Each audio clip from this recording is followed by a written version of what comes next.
Admiral Sung-Ho Kim stood on the bridge of the human flagship Unyielding Dawn, staring at the massive display screen before him. The image showed thousands of alien ships arranged in perfect formation at the edge of Earth's solar system. Each ship was bigger than anything humans had ever built. Some looked like floating cities made of dark metal. Others glowed with strange lights that hurt to look at directly. "Sir, the alien ambassador is requesting to speak with you again," said Commander Eugene Park from her station. Her fingers moved quickly over the control panels as she checked the ship's weapons and shields. Everything was ready, but Eugene knew it would not be enough. The alien fleet had more firepower than all of humanity's ships combined. Sung-Ho nodded, slowly. He had been expecting this call. 3 hours ago, the aliens had sent their first message to Earth. It was simple and direct. Submit to the galactic hegemony or be destroyed. Every human leader had received the same message at the same time. "Put them through," Sung-Ho said. The main screen changed to show a creature that looked nothing like a human. It had 4 arms, gray skin, and eyes that glowed with a soft blue light. When it spoke, a computer translated its words into perfect English. "Human Admiral," the alien said. Its voice was calm and patient, like a teacher talking to a slow student. "We are the voice of the galactic hegemony. For 50,000 years, we have brought order to this galaxy. We offer you the same choice we have offered to over 300 species before you." Sung-Ho remained silent. He had heard this speech twice already. The alien continued. "Join the hegemony as a client race. Give us your resources and workers when we ask for them. In return, we will protect you from other threats. Your people will live in peace under our guidance. This is a generous offer." "And if we refuse?" Sung-Ho asked, though he already knew the answer. "Then you will be removed. Your species will become extinct. Your worlds will be given to others who better understand the value of cooperation." The alien's glowing eyes never blinked. "We do not make this choice lightly, Admiral. But order must be maintained." Dr. Haewon Lee looked up from her workstation near the back of the bridge. She had been studying the alien communications all day. Her job was to understand how these creatures thought and acted. What she had learned worried her. "Admiral," she said quietly, "I need to show you something." Sung-Ho looked at the alien on the screen. "We need time to consider your offer." "Of course," the alien replied. "This is normal. All species require time to understand their situation. You have 48 hours to give us your answer. We will wait." The screen went dark. Sung-Ho turned to Dr. Lee. "What did you find?" he asked. Dr. Lee brought up a series of data charts on her screen. "I've been analyzing their communication patterns with other species. The hegemony has used this same approach 312 times. Every single time, the target species eventually surrendered." Commander Eugene walked over to look at the data. "How long did they usually take to decide?" "The longest was 71 hours, Dr. Lee said. The shortest was 6 hours. On average, most species surrender within 3 days after seeing a demonstration of the hegemony's power." "What kind of demonstration?" Sung-Ho asked. Dr. Lee pulled up another file. "They destroy one military target, usually a space station or a small fleet. Just enough to show they can do it.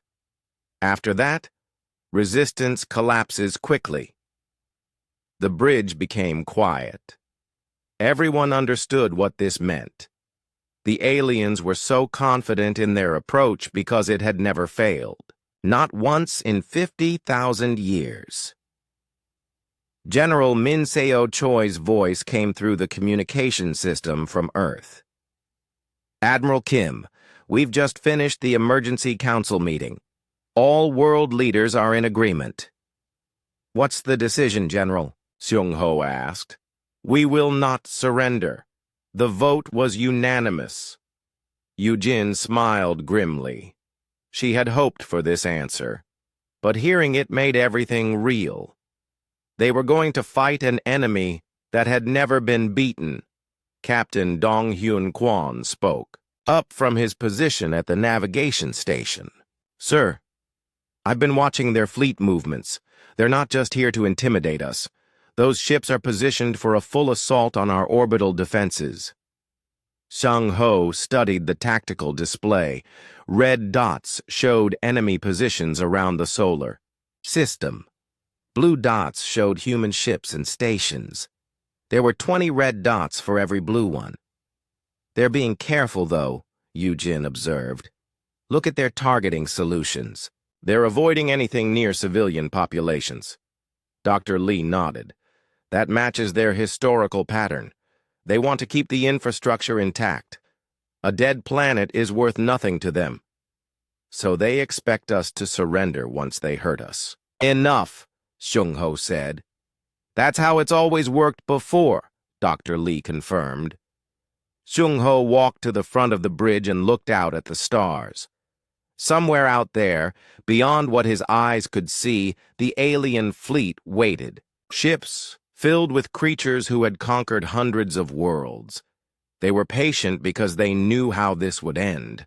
It always ended the same way, but they had never faced humans before. Commander Park, he said without turning around.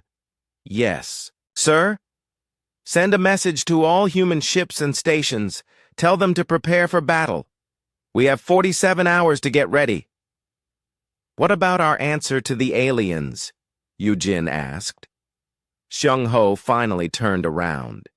His face was calm, but his eyes burned with determination. We'll give them our answer when the time comes. Make sure every human in the system hears it when we do. The bridge crew began working with new energy. They all knew they were probably going to die. The odds were impossible. The enemy was too strong, too experienced, too confident. But as Seung-ho looked around at his crew, he felt something the aliens would never understand. These people were not afraid of dying. They were afraid of living as slaves.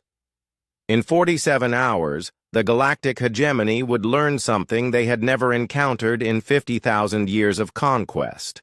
They would discover what happened when they met a species that preferred death to surrender. The countdown had begun. The 48 hours passed like a heartbeat. Admiral Seung-ho Kim stood on the bridge of the unyielding dawn as the final minutes counted down. Around him, his crew worked at their stations with quiet focus.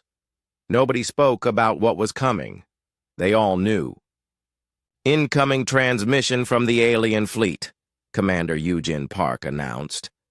Her voice was steady, but her hands gripped her controls tightly. Put them on screen, Seung-ho said. The same gray-skinned alien appeared on the display. Its arms moved in what might have been a gesture of greeting. The blue glow in its eyes seemed brighter than before. Human Admiral, the alien said, your time has ended. What is your species' decision? Seung-ho stepped forward. Behind him, Dr. Haewon Lee activated the recording systems. This message would be sent to every human ship station and settlement in the solar system. It would also be broadcast on all frequencies, so the aliens would hear every word clearly. To the galactic hegemony, Seung-ho began, his voice carrying across space to millions of listening ears. We have considered your offer. Our answer is no. We reject your ultimatum. We will not kneel. We will not surrender. We will not capitulate. He paused for a moment, letting the words sink in. Then he continued, "If you want this system, you will have to take it from our cold, dead hands. We choose freedom over safety. We choose death over slavery. Come and take what you can." The alien's glowing eyes dimmed slightly. For several seconds it said nothing. When it finally spoke, its voice carried a note of confusion. "This response is unexpected.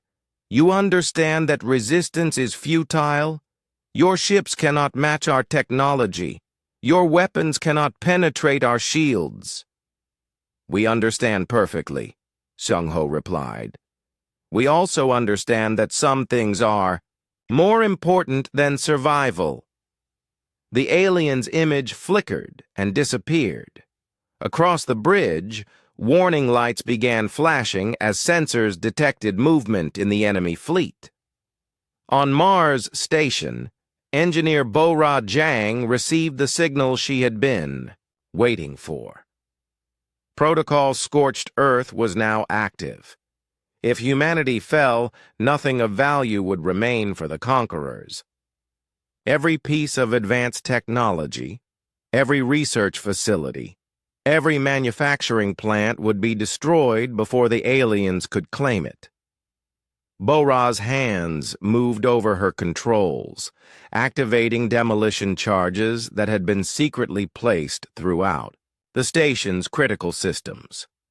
Similar preparations were happening on every human installation across the solar system. The aliens might win, but they would inherit a graveyard. Pilot Hyun-woo Nam sat in the cockpit of his fighter ship, waiting, in the launch bay of the destroyer Defiant. Around him, 24 other pilots made final checks on their systems. They all knew their ships were no match for alien technology, but they also knew that courage could sometimes make up for inferior weapons. "All fighters, prepare for launch," came the order from the bridge. "Remember, we're not trying to win this fight. We're trying to show them that humans don't break." Hyun-woo smiled grimly as he powered up his engines. His fighter was small and fast, armed with missiles that could barely scratch an alien ship's shields, but speed and determination could sometimes accomplish what heavy weapons could not. Lieutenant Ji-eun Song stood at her position aboard the destroyer Defiant, watching the tactical display as alien ships began moving into attack formation. Each enemy vessel was massive, bristling with weapons that could destroy a human ship with a single shot. But Ji-eun noticed something interesting. The aliens were being careful about their targeting. Their weapons were aimed at military installations and ships, but they were avoiding anything near civilian populations. "They still think we're going to surrender," she said to her captain. "Captain, so," young Kim nodded. "They want to keep the infrastructure intact. A destroyed planet is worthless to them." "That gives us an advantage," Ji-eun realized. "They're holding back because they expect us to give up." The first alien attack came without warning. Beams of energy lanced out from the massive ships, striking human orbital platforms and military bases.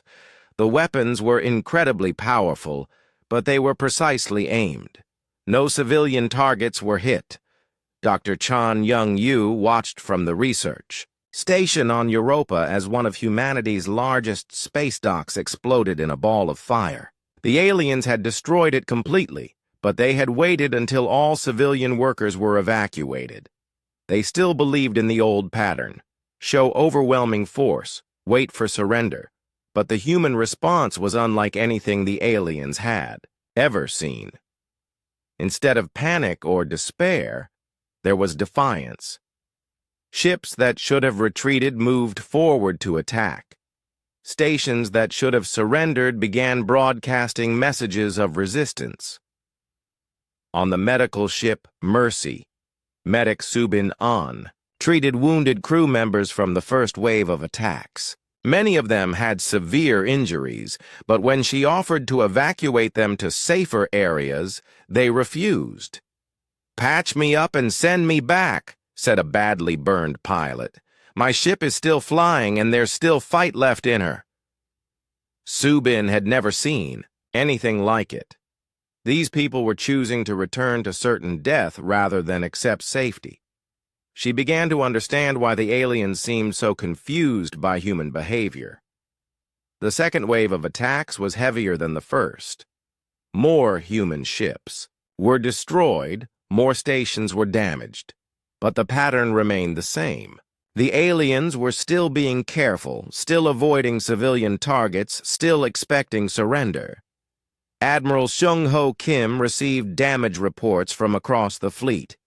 They had lost 30% of their fighting ships in the first day. By any reasonable measure, they should be considering surrender.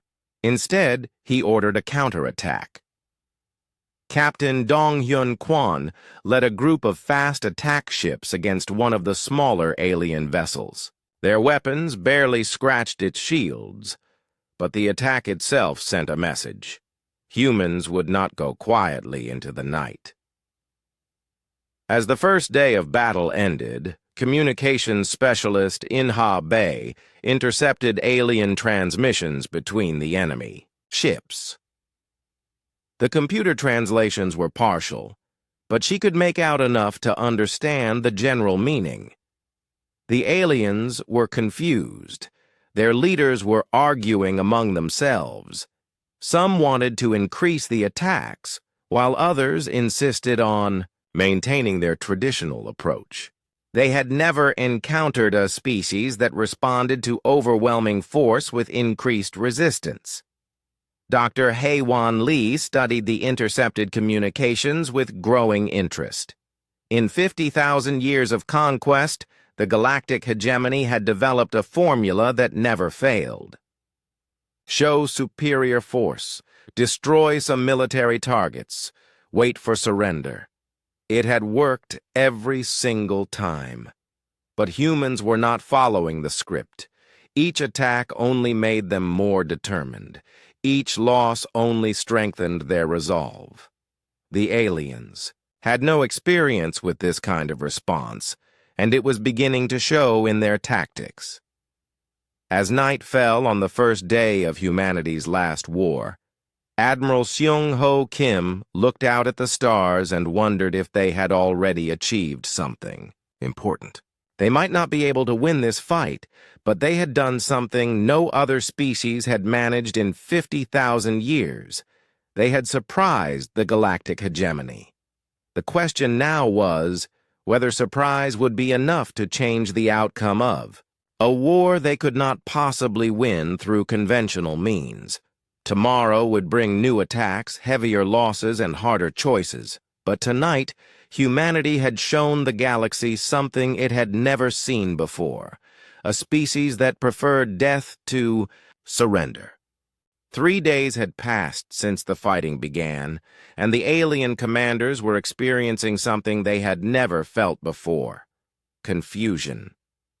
Admiral Taemin Ryu stood on the bridge of his battleship Eternal Flame, watching his tactical display with grim satisfaction. Half of his fleet was gone, but they had just accomplished something impossible. "Confirm the damage to the alien dreadnought," he ordered his weapons officer. "Direct hit, sir. Their main reactor is offline and they're venting atmosphere from 12 sections." Taemin nodded. It had cost him 6 ships and 300 lives, but they had proven that alien ships could be hurt.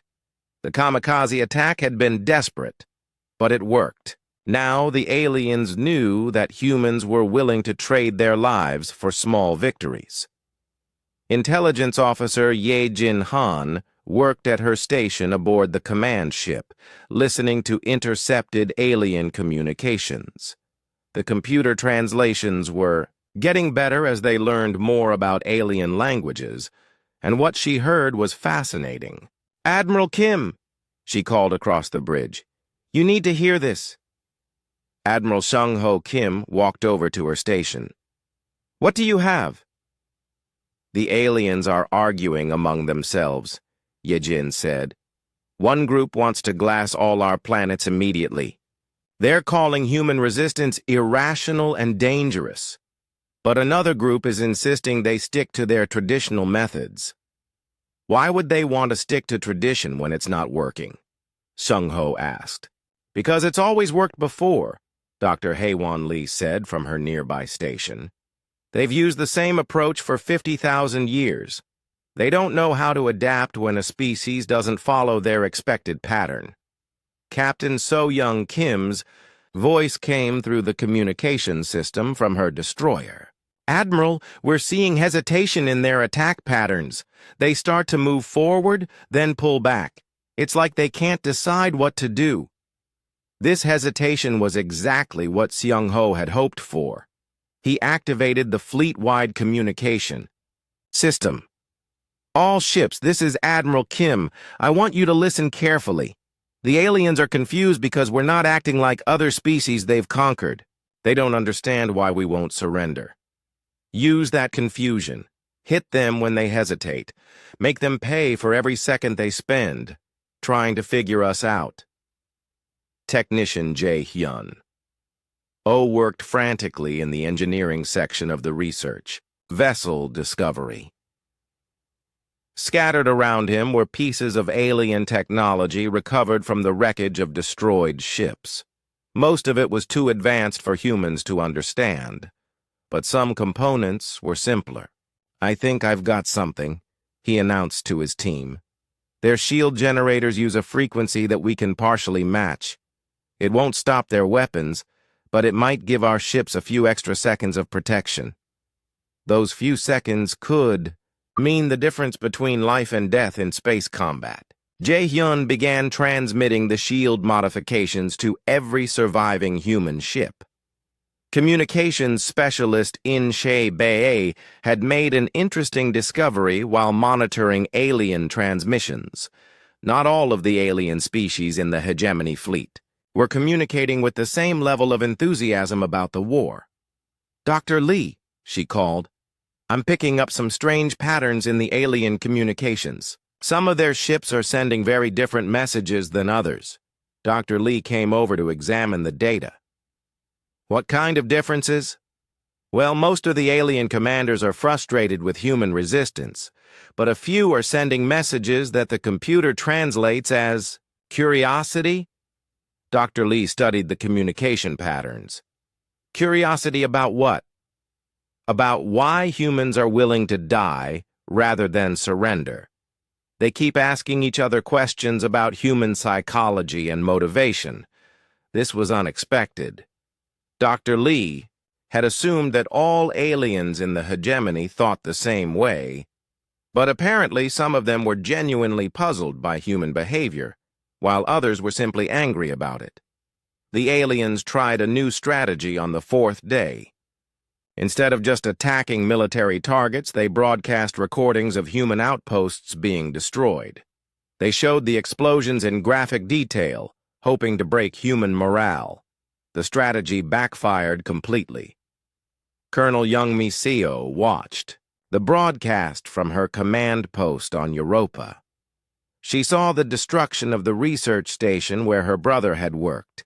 She saw ships exploding with friends aboard. She saw the methodical destruction of everything humans had built in space. Instead of despair, she felt rage. All units, she broadcast to the ground forces under her command. They think showing us death will make us afraid. They're wrong. Every one of those people died free. They died as humans, not as slaves. If they want this moon, they'll have to kill every one of us to get it. The same response came from human forces throughout the solar system. Each broadcast of destruction only strengthened their determination. The aliens had made a critical error. They assumed that all intelligent species shared their own fear of death. Admiral Seung-ho Kim realized that humanity's refusal to surrender was doing more than just surprising the aliens. It was frightening them.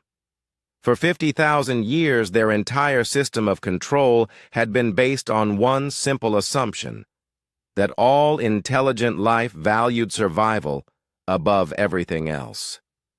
Humans We're proving that assumption wrong. Commander Park, he said to Yujin, I want you to record another broadcast. Send it on all frequencies. What should the message say, sir? Tell them that every human who has died in this war died free. Tell them that we would rather be extinct than enslaved. Tell them that freedom is not negotiable. Yujin began recording the message, but she had a question. Sir, who are we really talking to? The alien commanders already know we won't surrender. Sheng-Ho smiled grimly. We're not talking to the commanders.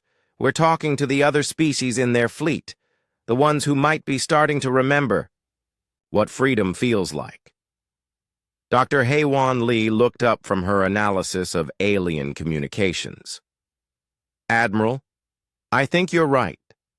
The intercepted messages show that some alien species are starting to question their orders. Not openly, but they're asking questions they never asked before. What kind of questions? Questions about why they joined the hegemony in the first place. Questions about whether there might be alternatives to submission. Questions about whether the human approach might actually work. This was the breakthrough Seung-Ho had hoped for. The war was no longer just about humanity's survival. It was about something much more important, the idea that freedom was possible. Captain Woo-Jin Lee piloted his scout ship through the debris field where a battle had taken place earlier. His job was to look for survivors and salvageable equipment. What he found was something unexpected. Admiral, he reported over the communication system. I'm detecting a small alien ship in the debris field. It appears to be damaged but intact. Is it a threat? Seung-Ho asked. No, sir. In fact, it's broadcasting on a human frequency. The message says, please help. This was unprecedented. An alien ship was asking humans for assistance. Seung-Ho made a decision that would have seemed impossible a week ago. Captain Lee, render assistance to that ship. Find out what they want. The war was changing. It was no longer just about human resistance to alien conquest. It was becoming something else entirely. A test of whether the idea of freedom could spread from one desperate species to others who had forgotten what it meant to be free. As the fifth day of fighting began, Admiral Sung-Ho Kim knew that they had already achieved something remarkable. They had survived longer than any species in galactic hegemony history. More importantly, they had planted seeds of doubt in minds that had never questioned the established order. The question now was whether those seeds would grow into something that could change the galaxy forever. 2 weeks into the conflict, something happened that no one had expected. Captain Woo-Jin Lee received a covert transmission on a frequency that should have been impossible for aliens to know. The message was simple but shocking. We need to talk. The transmission came from within the alien fleet itself. Admiral Seung-Ho Kim stared at the message display in disbelief. Are you certain this isn't a trap? I've analyzed the signal pattern, said communications specialist In-Ha Bei. It's definitely from an alien ship, but it's using encryption codes that suggest they don't want their own side to know about it. Dr. Haewon Lee studied the communication data. The language patterns are different from the hegemony commanders we've been talking to. This might be from one of their client species. What do they want? Seung-Ho asked. They want to meet, Woo-Jin reported. They're suggesting a damaged space station on the edge of the system, neutral ground. This was dangerous. It could easily be a trap designed to capture or kill human leaders, but it could also be the breakthrough they had been hoping for. I'll go, said Ambassador Yoonji Cho.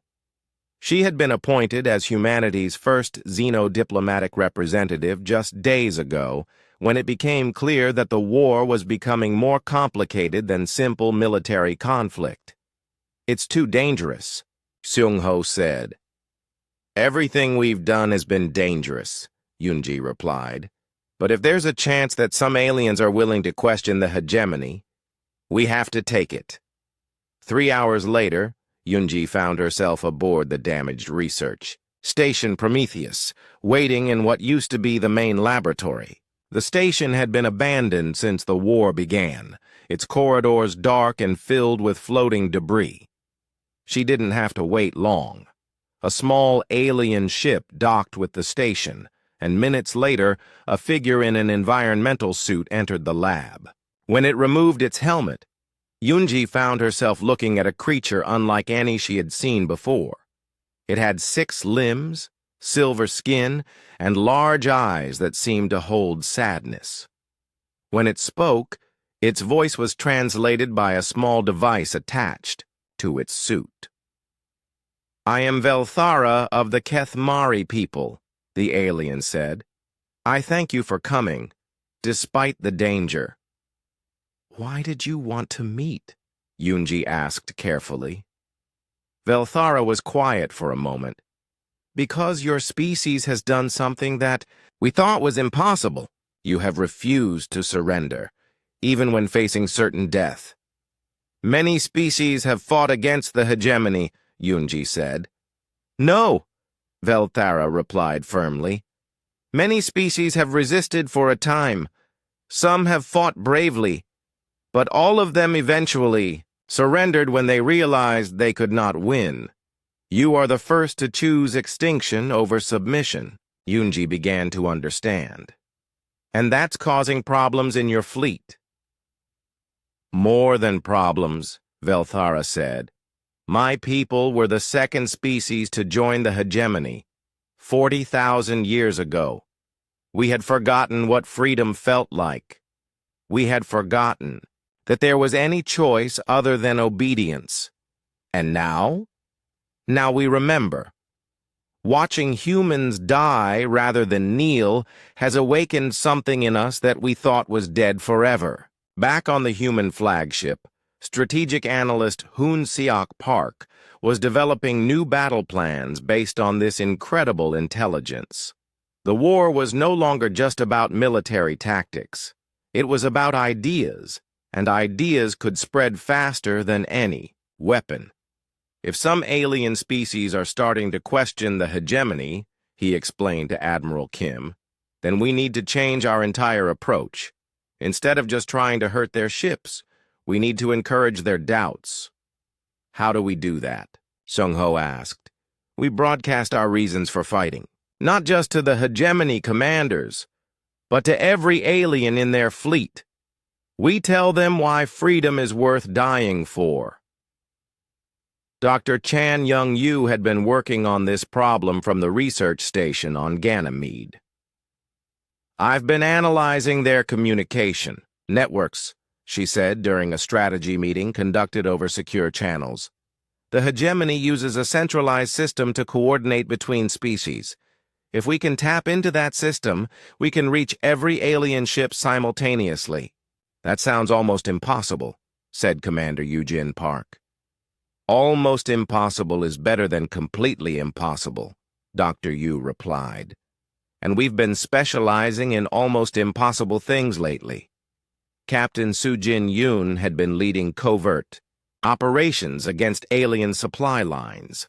Her job was to disrupt their ability to maintain the siege. But now she had a new mission: establishing communication networks with sympathetic aliens. "We've made contact with 3 more species," she reported to the Admiral. "The Kethmari aren't the only ones having doubts. There are others who are starting to ask questions they never asked before." "What kind of questions?" Seung-ho asked. "Questions about why they joined the hegemony. Questions about whether they really need the protection it offers. Questions about what their lives would be like if they were free to make their own choices." This was exactly what humanity needed. The military situation was still hopeless. Human ships were being destroyed faster than they could be replaced. Space stations were falling one by one. But the ideological situation was changing rapidly. Engineer Dal Ho Kang had been working on the most ambitious project in human history. His team was attempting to hack into the hegemony's own communication network, the system that connected all their ships and species. It's incredibly complex, he explained to Dr. Lee. They've had 50,000 years to perfect their security. But they've also had 50,000 years without anyone trying to break in. They're not prepared for someone who's willing to risk everything. The breakthrough came on the 18th day of the war. Dal Ho's team successfully penetrated the hegemony communication network, but only for a few minutes before their intrusion was detected. Those few minutes were enough. Admiral Seung Ho Kim's final message was broadcast simultaneously to every ship in the alien fleet, in every language spoken by the client species, to all beings who serve the galactic hegemony. You have a choice. You have always had a choice. We would rather die as humans than live as slaves. We choose freedom over safety, dignity over survival. You can make the same choice. Freedom is not just for humans. Freedom is for everyone. The response was immediate and unprecedented.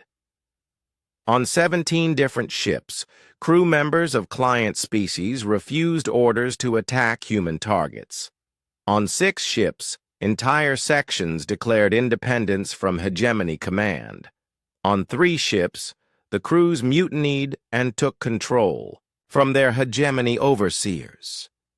Communications specialist In Hebei could barely keep up with the flood of messages coming from alien ships. Admiral, we're receiving hundreds of transmissions from individual aliens.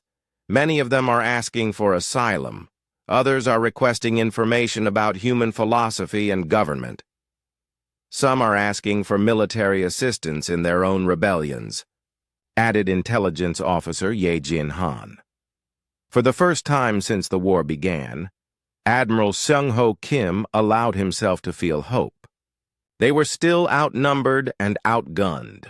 Earth's orbital defenses were nearly gone, and the human fleet was down to less than 30% of its original strength.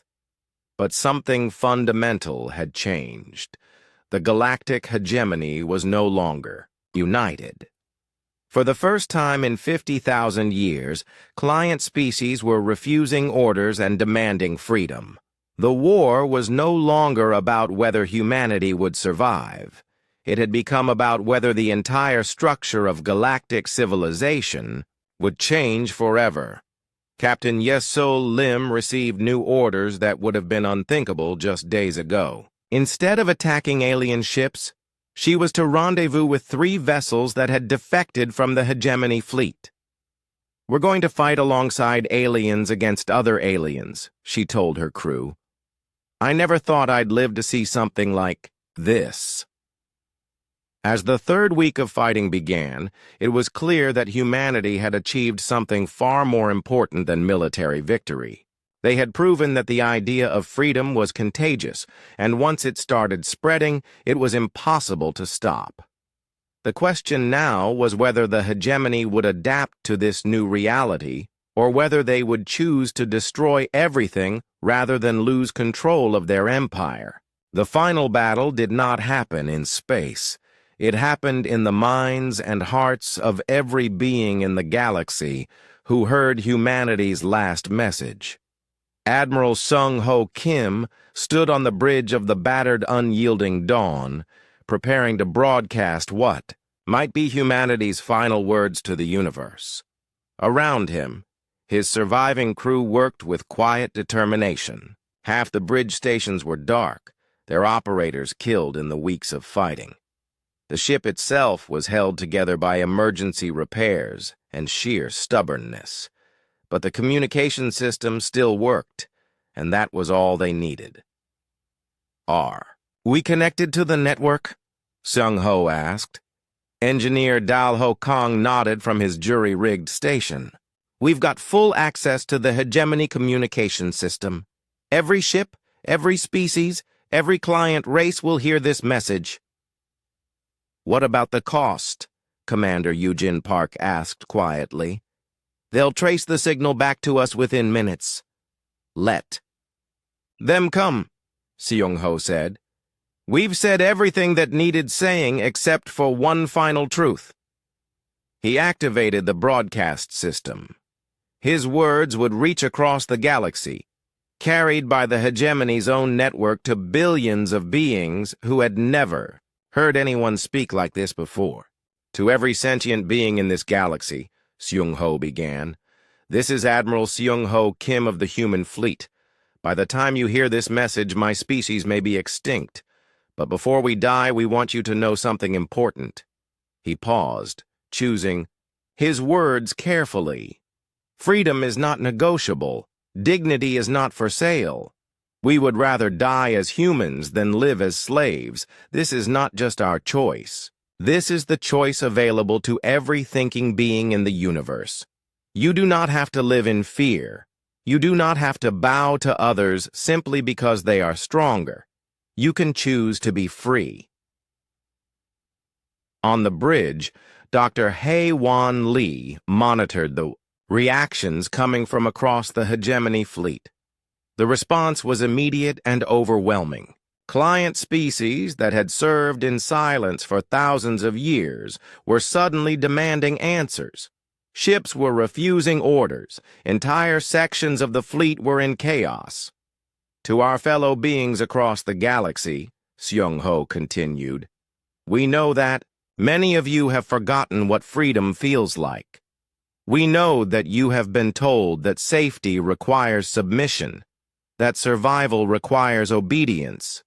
We are here to tell you that this is a lie.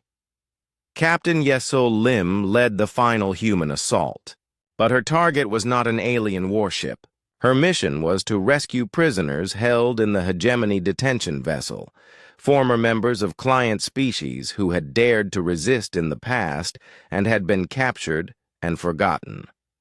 Her ship, the Liberation, approached the massive prison ship, with 3 alien vessels that had defected to the human cause.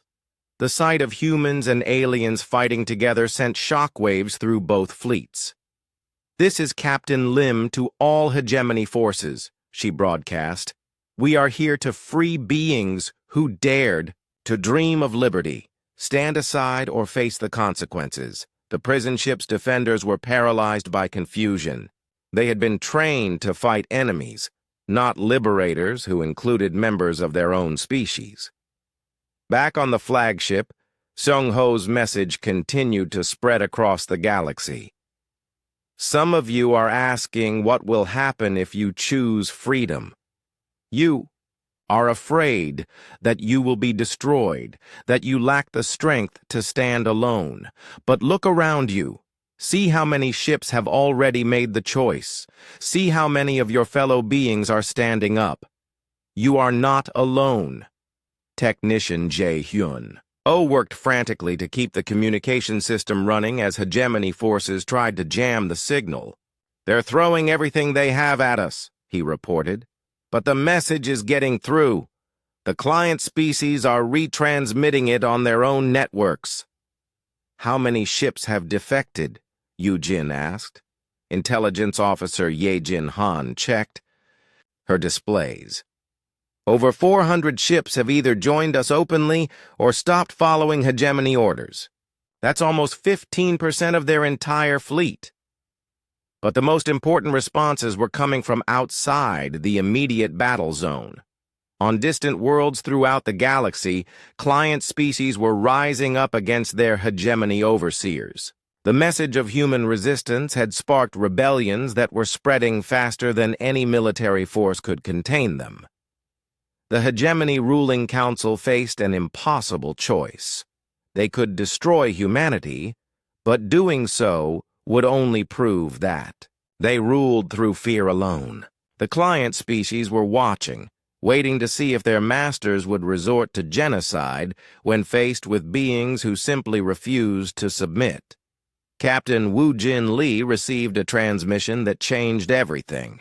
It came from the Hegemony flagship itself, but the voice was not that of a ruling species member. Human vessels, this is Kethmari Captain Velthara.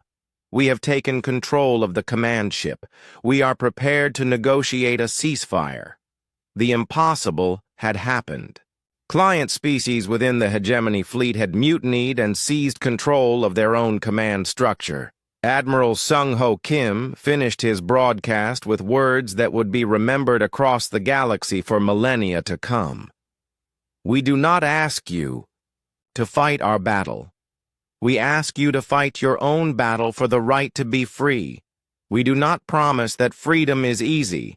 We promise that freedom is worth any sacrifice. To those who choose liberty, we offer our friendship. To those who choose tyranny, we offer our defiance. And to those who are still deciding, we offer proof that change is possible. The signal ended, but its effects continued to spread. Throughout the galaxy, the age of the hegemony was ending not with conquest, but with the revolutionary idea that dignity and freedom were universal rights. Engineer Bora Jang watched from Mars Station as alien ships approached Earth, but instead of attacking, they were broadcasting messages of alliance. Former enemies were becoming friends, united by a common cause. Dr. Chan Young-yu documented the first meeting between human and alien representatives as equals rather than conquerors and conquered. The negotiations took place aboard the space Station Unity, hastily constructed from the wreckage of both human and alien ships. "What do we do now?" asked Ambassador Yoonji Cho as she prepared for the historic talks.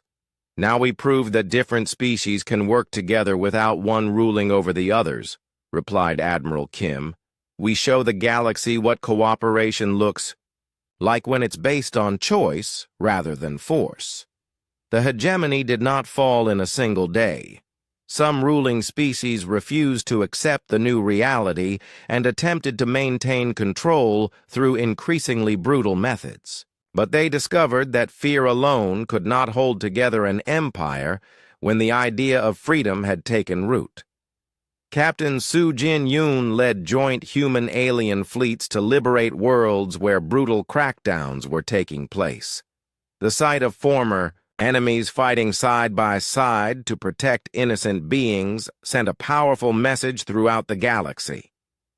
6 months after the first human ship had faced the hegemony ultimatum, Admiral Sung-Ho Kim stood in the council chamber of the First Interspecies Alliance. Representatives from dozens of former client species sat together as equals, working to build something that had never existed before. A galactic government based on consent rather than conquest. Humanity's greatest victory was not surviving the war, Dr. Hae-Won Lee wrote in her report on the conflict. Our greatest victory was teaching the galaxy that some things are more important than survival itself. The galaxy would never be the same. The age of empire was ending, replaced by an age of cooperation. It would not be easy. Different species would struggle to understand each other, to find common ground, to build trust after millennia of oppression. But they would do it as free beings, making their own choices, determining their own destiny, and at the center of it all would be the memory of a species that had looked into the face of overwhelming force and said the words that changed everything. We do not capitulate.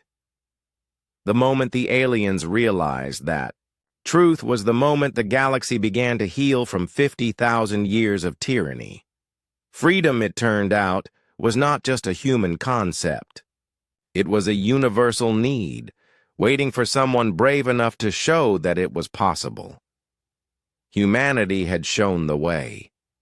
Now the rest of the galaxy would follow that path toward a future where no being would ever again have to choose between liberty and life. They could have both.